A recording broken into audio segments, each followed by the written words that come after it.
नमस्कार। चलिए आज बात करते हैं माता कामाक्षी की अद्भुत कथा की। ये एक ऐसी कहानी है जो शुरू होती है ब्रह्मांड की शुरुआत से और पहुंचती है पृथ्वी पर उनके सबसे शक्तिशाली रूप तक। तो आइए इस पूरी यात्रा को समझते हैं। अच्छा, इस पूरी कहानी को समझने की चाबी पता है कहाँ है? उनके नाम में ही है। इसी में सृष्टि का पूरा रहस्य छुपा है। देखिए, काम का मतलब है इच्छा और अक्षी का मतलब है आंखें या नेत्र। तो कामाक्षी का मतलब हुआ वो जिनकी आंखों से ही सृष्टि को बनाने की इच्छा पैदा हुई। तो सवाल उठता है कि माता कामाक्षी आखिर हैं कौन? असल में अपने मूल स्वरूप में वो सर्वोच्च देवी महात्रिपुर सुंदरी हैं और उनका जो सबसे प्रसिद्ध मंदिर है वो कांचीपुरम में है। तो ये कहानी शुरू होती है ब्रह्मांड के एकदम केंद्र से, एक बहुत ही शक्तिशाली संकल्प के साथ। कैलाश पर्वत पर देवी महात्रिपुर सुंदरी ने सृष्टि बनाने की अपनी एक दिव्य इच्छा मतलब काम को जाहिर किया। बस यहीं से सब कुछ शुरू हो गया। लेकिन ये जो दिव्य इच्छा थी ना, वो सिर्फ कैलाश तक ही नहीं रुकी।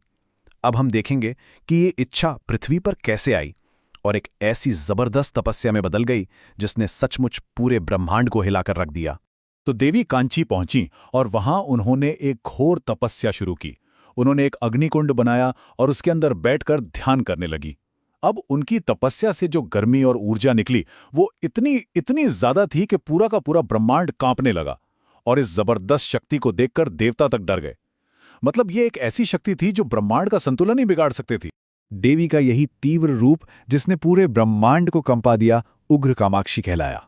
लेकिन जाहिर है, इस बेहिसाब अनियंत्रित शक्ति को काबू में करना बहुत जरूरी था, वरना इस सृष्टि के लिए बहुत विनाशकारी हो सकती थी। और यहीं पर इस कहानी में एक बहुत बड़ा मोड़ आता है। तो इस उग्र ऊर्जा को शांत कौन करेगा? यहीं पर कहानी अपने क्लाइमैक्स पर पहुंचती है।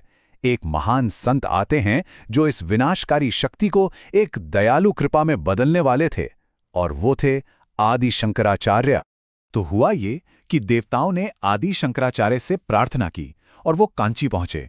वो ये बात अच्छी तरह समझते थे कि अगर देवी की इस ऊर्जा को कंट्रोल नहीं किया गया तो ये सृष्टि को ही खत्म कर सकती है। इसलिए उन्होंने इस शक्ति को एक सही दिशा देने का एक बहुत ही पवित्र काम किया। और यहां पर जो हुआ वो सच में एक अद्भुत परिवर्तन था। शंकराचार्य ने देवी के ठीक सामने एक पवित्र श्री चक्र की स्थापना की, और कमाल देखिए, इस यंत्र ने देवी की सारी उग्र ऊर्जा को अपने अंदर खींच लिया, सोख लिया, और उनके उस उग्र रूप को एक शांत, दयालु और करुणा से भरे रूप में बदल दिया। जब उनका उग्र रूप शांत हुआ तो देवी ने एक वचन दिया। उन्होंने कहा, जहां श्री चक्र होगा मैं हमेशा वहीं रहूंगी। और बस इसी आशीर्वाद ने कांची को हमेशा हमेशा के लिए दिव्य ऊर्जा और पूजा का एक स्थायी केंद्र बना दिया। तो अब देवी का रूप उग्र नहीं है बल्कि शांत है, करुणा से भरा है। तो चलिए अब जरा ये देखते हैं कि उनके इस स्वरूप को कैसे दिखाया जाता है और भक्त उनसे किस तरह के आशीर्वाद मांगते हैं। उनकी जो प्रतिमा है ना, उसका हर हिस्सा गहरे मतलब से भरा है। उनकी 4 भुजाओं में से हर भुजा में एक वस्तु या मुद्रा है जो दिव्य कृपा और शक्ति के एक खास रूप को दिखाती है। और भक्त इन्हीं सब आशीर्वादों को पाने के लिए उनकी पूजा करते हैं। ये एक तरह से उनकी इस प्राचीन कहानी को लोगों की आज की जिंदगी और उनकी इच्छाओं से जोड़ता है। चलिए अब इस कहानी के आखिर में एक ऐसे गहरे रहस्य की बात करते हैं जिसके बारे में बहुत कम लोग जानते हैं। ये रहस्य बताता है कि कांची शहर में माता कामाक्षी की मौजूदगी इतनी खास और हमेशा रहने वाली क्यों है। तो सवाल यह है कि कामाक्षी अम्मन मंदिर का सबसे बड़ा रहस्य आखिर है क्या? इसका जवाब एक बहुत ही सुंदर और शक्तिशाली सोच में छिपा है। ये बताता है कि देवी का कांची से जो रिश्ता है वो किसी भी और जगह से इतना अलग क्यों है।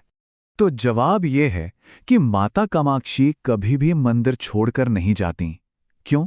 क्योंकि वो सिर्फ उस मंदिर में रहने वाली एक देवी नहीं है। मान्यता ये है कि वो खुद कांची शहर की आत्मा है, उसका पूरा सार है। और ये बात हमें एक बहुत गहरे सवाल पर लाकर छोड़ देती है। सोचिए, जब कोई जगह खुद ही दिव्यता बन जाए तो फिर तीर्थयात्रा का असली मतलब क्या रह जाता है? क्या हम मंदिर जा रहे होते हैं या फिर हम खुद दिव्यता के अंदर ही प्रवेश कर रहे होते हैं?